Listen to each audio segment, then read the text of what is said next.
There is no shortage of things that you can be grateful for. If I was to give you a day to simply list out everything that you have to be grateful to the Lord for, you would probably not finish the day. For example, none of us had ever thought that you should wake up in the morning and be thankful that you have a proper functioning heart. But go to Molago right now in the intensive care unit, and then you will see how important the thing you have is and how much for granted you've been taking it for. He's cutting off the branch on which he's seated. Many of us are like this man. We never appreciate the branches on which we sit or stand, and end up cutting these branches and end up falling down. When this man falls down, does the tree stop growing? What happens to the tree? It grows another branch.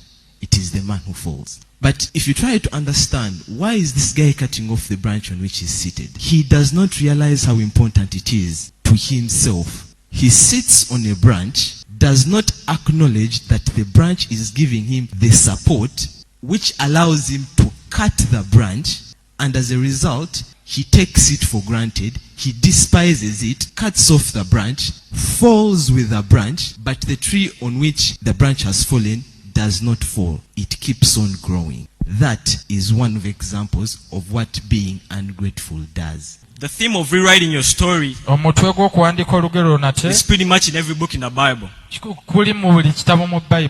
You can start from Noah. You can go to Moses. You can go to Job. Job lost everything. And God came and rewrote his story. But remember, God is not going to come to you if you don't go to him. God doesn't look for people. You look for him. And you have to be patient with him. We all know Saul, right?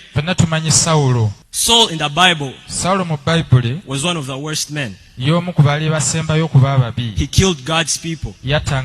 Saul was a murderer. He didn't like anything to do with God. And God came to him. He rewrote Saul's story. He went from Saul to Paul. He went from a person murdering God's people to being one of God's highest servants. God told Paul to write the letters to all the churches. Why didn't God choose somebody else who was believing in him? Because Saul came to the Lord, and the Lord delivered him from all the sins that he had. So if you think that you've done a lot of bad things and you think God can take you back, that's not true. God has taken some of the worst men we know and delivered them. Some of the most powerful men we've ever seen. 2 Samuel 15. When people tried to bow before him, Absalom wouldn't let them. Instead, he took them by the hand and embraced them. Absalom was feigning humility. He was saving face. He was plotting a rebellion. But he had to show a different image to the people. Absalom did this with everyone who came to the king for judgment, and so he stole the hearts of all the people of Israel.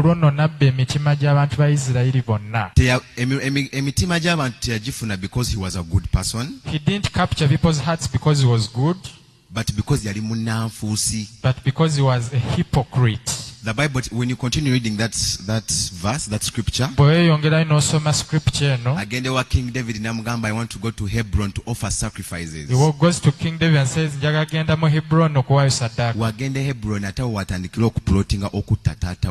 when he goes to Hebron, he starts feigning strategies to kill his father.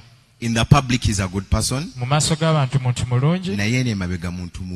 But behind the scenes, he's wicked. So in conclusion, Absalom did everything to save face.